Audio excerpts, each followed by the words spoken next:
Good morning, student. Today we will learn Civics chapter first, the Indian Constitution. Part second. Student, we have studied in the first part of this chapter about the Constitution, the need of Constitution, and about the case study of Nepal. Now, in this part, I will explain you about the key feature of the Constitution and the pillars of the Indian Constitution, the main characteristics of the Constitution. तो students doctor B R Ambedkar is known as the father of Indian constitution. आप सबको पता है कि जो B R Ambedkar हैं उन्होंने India के कॉन्स्टिट्यूशन के फॉर्मेशन में सबसे बड़ा योगदान दिया था, इसीलिए उन्हें फादर ऑफ कॉन्स्टिट्यूशन कहा जाता है। He urged SC to join government job. उन्होंने हमारे देश की जो शेड्यूल कास्ट है उनके अपलिफ्टमेंट के लिए भी काफ़ी योगदान दिया था और देश की ये जो पिछड़ी जाति है उसको सरकारी सेवाओं में शामिल करने के लिए उन्होंने उनका आह्वान किया या उनको शामिल होने के लिए प्रोत्साहित भी किया था। अब देखिए, हमारे देश में जब हमारा देश स्ट्रगलिंग पीरियड में था, हमारे देश में आज़ादी के लिए स्ट्रगल चल रहा था, उसी समय हमारे देश का इंडियन जो नेशनल मूवमेंट स्टार्ट हो रखा था 20वीं सेंचुरी के स्टार्टिंग में, तो वहीं ये भी डिमांड की जाने लगी थी कि हमारे देश का भी एक स्वतंत्र संविधान होना चाहिए। और उस प्लान में एक लंबी प्लानिंग चली और उस लंबी प्लानिंग में ये इमेजिनेशन किया गया कि जो फ्री इंडिया है वो कैसा होना चाहिए, कि जो देश आज़ाद भारत होगा वो कैसा होगा और उन सभी बातों को हमारे जो भारतीय संविधान है, इंडियन कॉन्स्टिट्यूशन है, उसमें शामिल किया गया। यानी ये जो एक प्रोसेस था ये काफ़ी लंबा था, लगभग मतलब कॉन्स्टिट्यूशन को बनाने से पहले कॉन्स्टिट्यूट असेंबली का फॉर्मेशन किया था।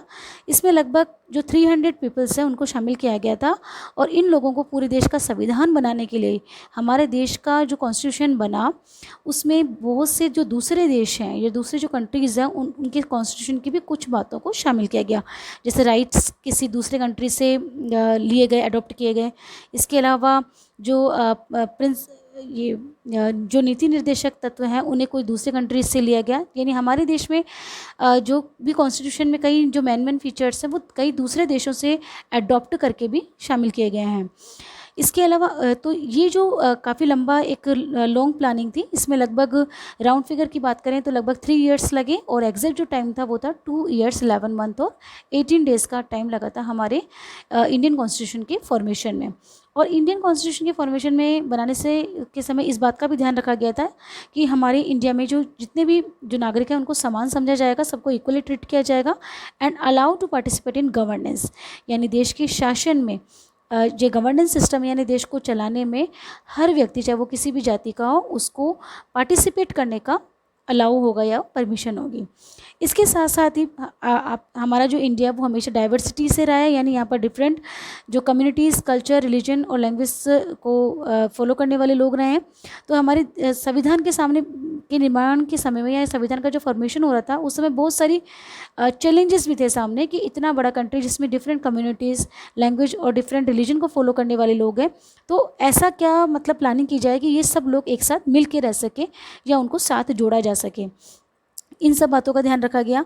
साथ ही जब हमारे देश में देश का संविधान का निर्माण हो रहा था उस समय हमारा देश में पार्टीशन भी हो रहा था इंडिया भारत और पाकिस्तान 2 भागों में बट रहा था। तो उस समय बहुत सारी प्रिंसली स्टेट्स थे जिनके भविष्य को लेकर कोई डिसीज़न नहीं हो रहा था कि वो कहाँ जाके कौन से देश में शामिल हो, वो डिसीज़न नहीं ले पा रहे थे। इसके अलावा बहुत से ऐसे स्टेट्स थे जो सोशली और इकोनॉमिकली काफ़ी वीक थे। यानी ये भी इंडिया के समय जब इंडिया के कॉन्स्टिट्यूशन का फॉर्मेशन हो रहा था जब ये एक चैलेंज था इंडिया के सामने। तो इसके साथ ही लेकिन जो भी डॉक्यूमेंट तैयार हुआ उसमें वो ये दर्शाता है कि कैसे डाइवर्सिटी के होते हुए भी, इंडिया में इतनी डाइवर्सिटी के होते हुए भी जो यूनिटी है उसे प्रिजर्व रखा गया। यानी हमारा जो इंडियन कॉन्स्टिट्यूशन है वो सबसे बड़ा लिखित संविधान, एक रिटन डॉक्यूमेंट है और इसमें लगभग इस तरीके से बनाया गया है ये कि एक ये आइडियल कॉन्स्टिट्यूशन कहलाता है। तो ये हमने की फीचर पढ़े हमारे इंडियन कॉन्स्टिट्यूशन के। आगे हम बात करते हैं पिलर्स ऑफ इंडियन कॉन्स्टिट्यूशन या main characteristics of Indian constitution.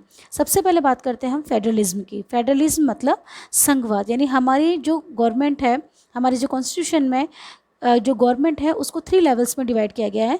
Central level पर सेंट्रल गवर्नमेंट, स्टेट लेवल पर state government and local level पर लोकल गवर्नमेंट। और ये ऐसा इसीलिए किया गया है ताकि कहीं ऐसा ना हो कि सेंट्रल में बैठे हुए कुछ लोगों के द्वारा पूरे देश को अपनी मुट्ठी में कर लिया जाए या अपने इच्छा अनुसार शासन को चलाया जाए। और ये जो गवर्नमेंट के जो लेवल होंगे उनमें आपस में म्यूचुअल इंटरेक्शन होगा, यानी आपस में समझौता या आपसी समझाइश इंटरेक्शन रहेगा। इसके अलावा जो जितने भी स्टेट्स होंगे उन्हें सेंट्रल जो गवर्नमेंट है उनके लॉज को फॉलो करना पड़ेगा। ये इसका फर्स्ट फीचर है इंडियन कॉन्स्टिट्यूशन का, फेडरलिज्म। नेक्स्ट जो है वो पार्लियामेंट्री फॉर्म ऑफ गवर्नमेंट। देखो हमारे इंडिया में पार्लियामेंट्री फॉर्म ऑफ गवर्नमेंट है, तो अगर अमेरिका की बात करें तो अमेरिका में प्रेसिडेंशियल फॉर्म ऑफ गवर्नमेंट है। पार्लियामेंट्री फॉर्म ऑफ गवर्नमेंट क्या होती है? तो पार्लियामेंट्री फॉर्म ऑफ गवर्नमेंट वो गवर्नमेंट है जिसमें उस देश के जितने भी नागरिक हैं, the country who gives the right to their peoples to participate in the election system, यानी हर वो व्यक्ति, the person who has completed 18 years और above has the right to vote without any discrimination, यानी यूनिवर्सल एडल्ट फ्रेंचाइज यानी सार्वभौमिक व्यस्क मताधिकार। हर 18 साल या उससे ऊपर का जो व्यक्ति है उसे वोट देने का अधिकार होगा और वो इलेक्शन में पार्टिसिपेट करके अपने इच्छा के अनुसार रिप्रेजेंटेटिव को चुन सकता है। यह हमारे पार्लियामेंट्री फॉर्म ऑफ गवर्नमेंट का स्पेशलिटी है। इसके बाद बात करते हैं third feature, separation of power. हमारी जो इंडियन कॉन्स्टिट्यूशन है उसमें जो भी गवर्नमेंट के 3 ऑर्गन्स डिसाइड किए गए हैं, एग्जीक्यूटिव, जुडिशरी और लेजिस्लेचर। तो ये जो तीनों जो ऑर्गन्स हैं इंडियन गवर्नमेंट के, इनके अपने अपने फंक्शन होंगे और हर एक ऑर्गन का दूसरे ऑर्गन पर एक प्रभाव बना रहेगा। वो उसके काम की देखरेख करेगा कि कहीं कोई गड़बड़ ना की जा सके। जैसे एग्जीक्यूटिव वो होगा जिसमें जितने भी लॉज हैं, यानी जितने भी एग्जीक्यूटिव का जो वर्क होगा, ये executive is a group of such persons who implement laws and run the governance system of a country, यानी एग्जीक्यूटिव में वो लोग शामिल होंगे जिनके द्वारा कानून बनाने और देश का शासन किस तरीके से चलाया जा रहा है इसकी देखरेख का काम किया जाएगा।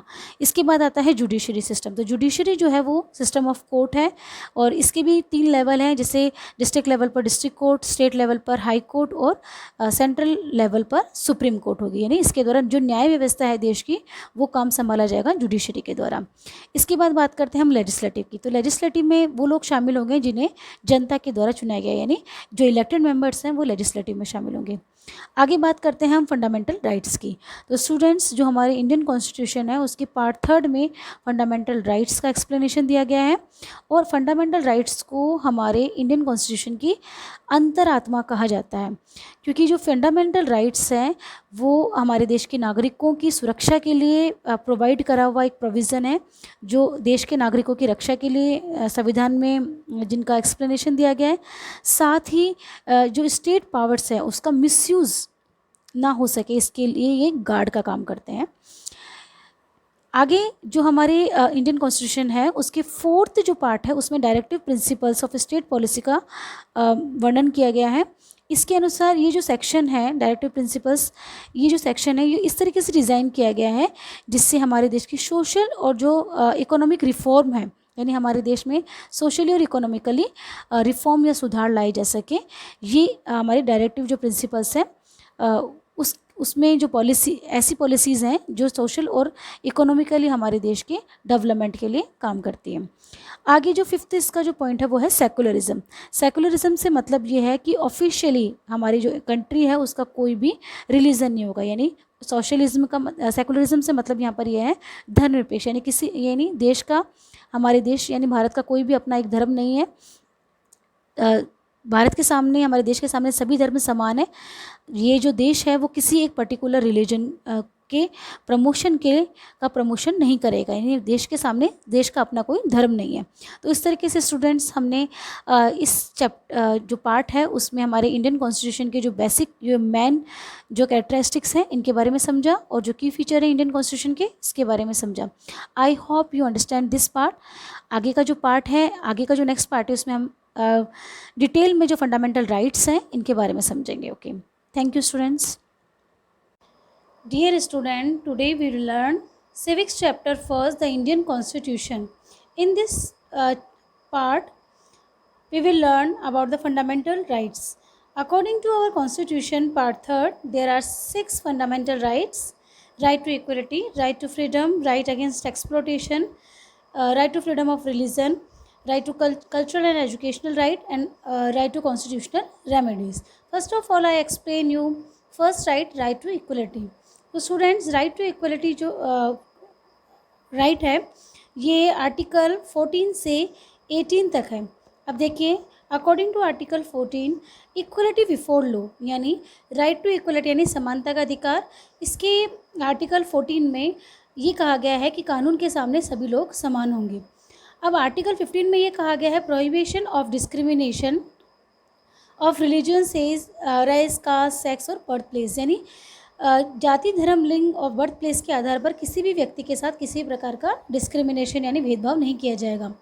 आर्टिकल 16 में कहा गया है equality of opportunity in matters of public employment, यानी जो सरकारी सेवाएं हैं उनके मामलों में हर एक व्यक्ति को समान अवसर दिए जाएंगे, यानी किसी भी प्रकार का भेदभाव नहीं होगा, सभी को सरकारी सेवाओं में समान अवसर मिलेंगे। इसके बाद आर्टिकल 17 में कहा गया है एबोलिशन ऑफ अनटचेबिलिटी, यानी छुआछूत का विरोध किया गया है, छुआछूत को नहीं माना जाएगा।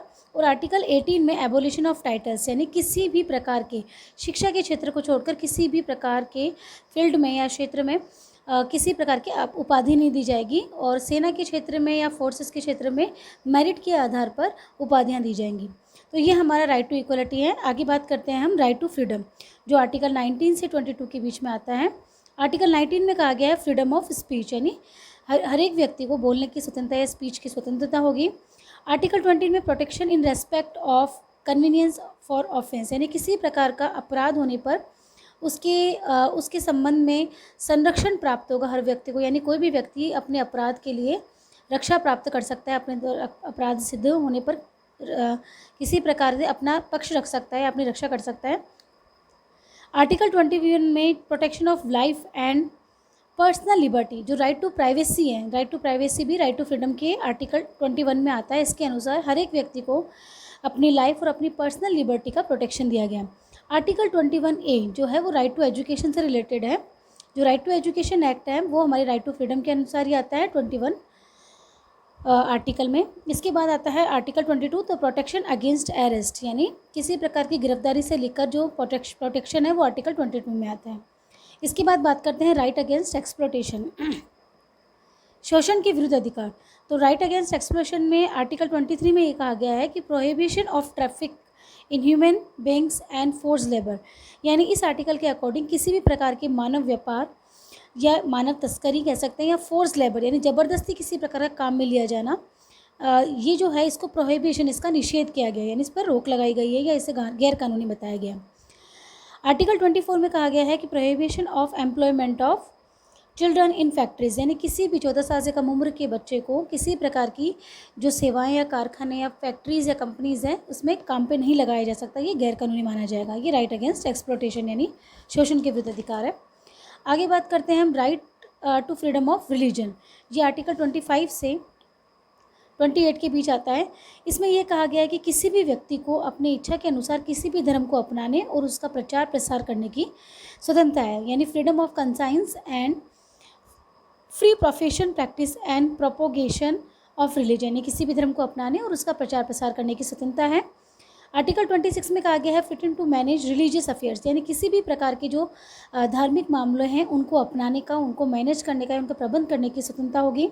आर्टिकल 27 में कहा गया freedom as to payment of taxes for promotion of any particular religion, यानी किसी भी पर्टिकुलर रिलीजन को के प्रचार प्रसार के लिए, उसके प्रमोशन के लिए दान पुण्य या किसी प्रकार का टैक्स भरने की किसी व्यक्ति को स्वतंत्रता होगी।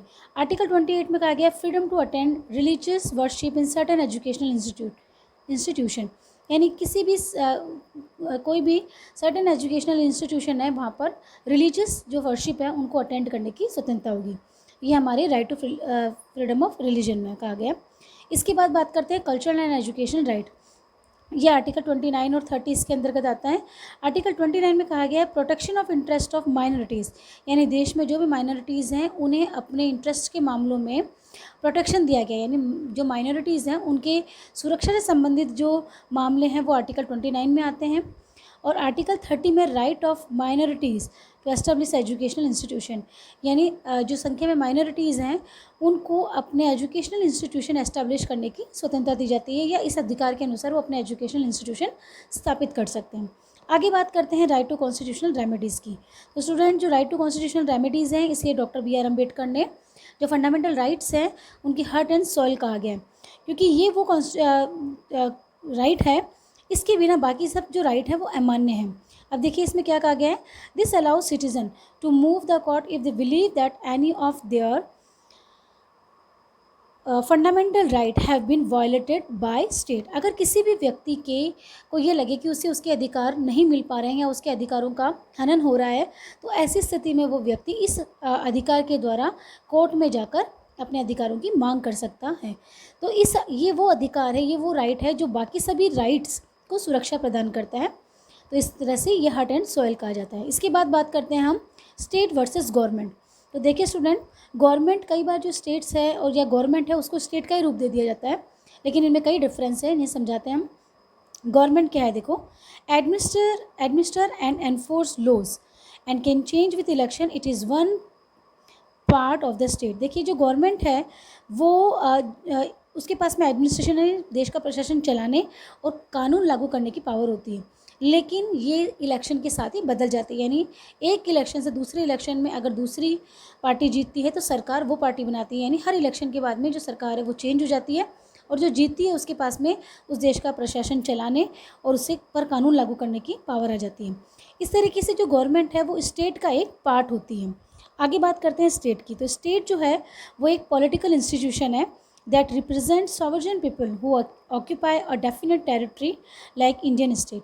तो जो स्टेट है ये एक प्रकार का पॉलिटिकल इंस्टीट्यूशन है जो एक निश्चित भूभाग में रहने वाले लोगों का प्रतिनिधित्व करता है या उनको रिप्रेजेंट करता है। और जो स्टेट है वो state is more than government. जो स्टेट है वो गवर्नमेंट से कहीं ज़्यादा व्यापक होता है या उससे मोर देन होता है। तो स्टूडेंट, ये स्टेट और वर्सेस गवर्नमेंट में डिफरेंस बताया गया। आई होप आपको ये जो टॉपिक है समझ में आया होगा।